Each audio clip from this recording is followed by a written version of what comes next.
So guys, what's up?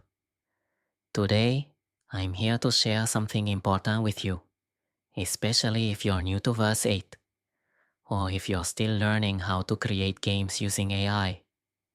In this video, I'm going to explain how to save your credits, how to manage them properly, and how to make your credits more effective instead of wasting them without realizing it. A lot of people don't notice how fast credits disappear, especially when they keep regenerating things again and again. So let's slow down and go through this step by step. First, let's talk about creating a game. When you open Verse8, the first thing you'll notice is that you need credits to do almost everything. Every generation, every response, and every rebuild costs credits. So the first thing I want you to understand is that planning before clicking generate already saves you money. Now let's try creating a game together. The first thing you need to do is click right here to start creating a new game. Before you type anything, look at the settings.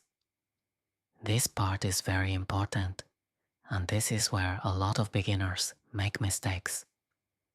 If you don't configure these options correctly, the AI will generate a lot of unnecessary things like cinematics, sounds, environments, and text that you may not even need for your game. And when that happens, your credits get consumed very fast. So instead of rushing, always stop for a moment and think. Ask yourself what kind of game you actually want to make. For example, do you want a 2D game or do you want something else?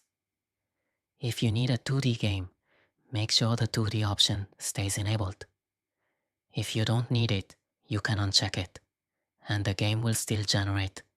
But for me personally, I won't uncheck it. And here's why.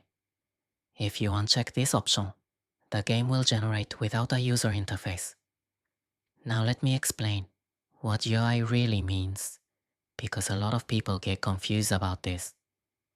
UI stands for user interface. It includes the menus, the buttons, the layout, the screen elements, and everything the player interacts with. What you're seeing right now on the screen, the world, the layout, the design, all of that is part of the UI.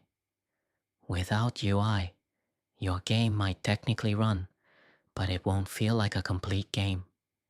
So unless you're doing something very advanced, you should always keep this enabled. Now that we've said that, let's actually create the game. I'm going to keep it very simple.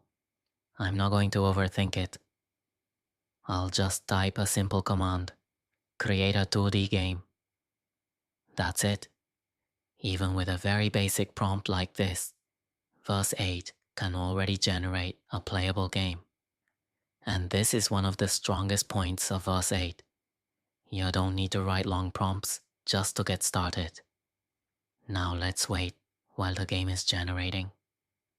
While it's generating, I want you to pay attention to what's happening. Behind the scenes, the AI is doing a lot of work. It's creating assets. It's setting up game logic. It's building systems that normally take hours or days to do manually. Sometimes it even creates spreadsheets to manage game data like stats or configurations. Yes, it literally creates spreadsheets for you. Now, just to be clear, this is not my main account. I'm using another account for demonstration purposes. And the reason I'm doing this is because I want you to clearly see how credits are being consumed. Right now, I only have 20 credits. And as you can see, just generating this game already costs money. Look at the credit usage. It already consumed around 11 cents, and that's only from a few responses. That might not sound like a lot, but if you keep regenerating things again and again, it adds up very quickly. This is why managing your credits properly is so important. Now, Let me quickly talk about something related.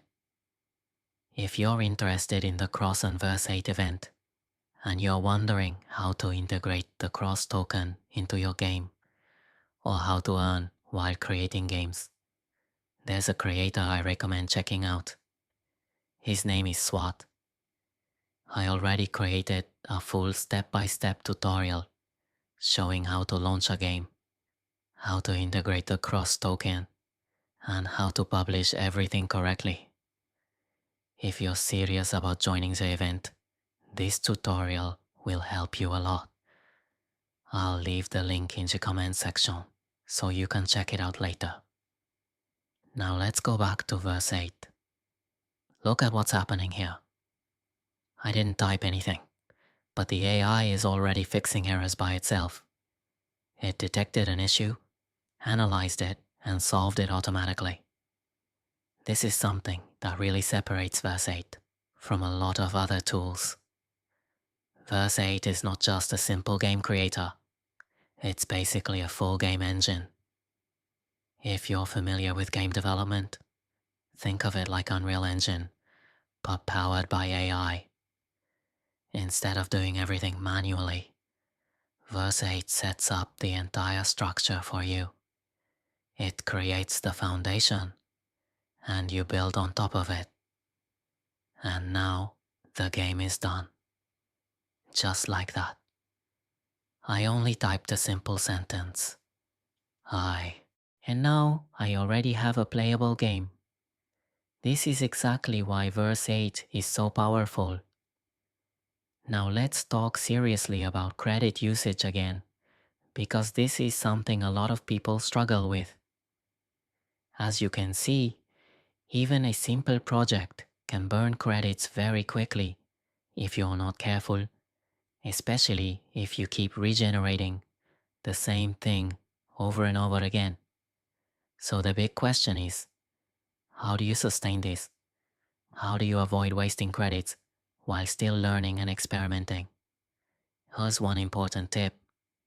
If you already have experience, don't keep regenerating the entire game every time you want to make a change.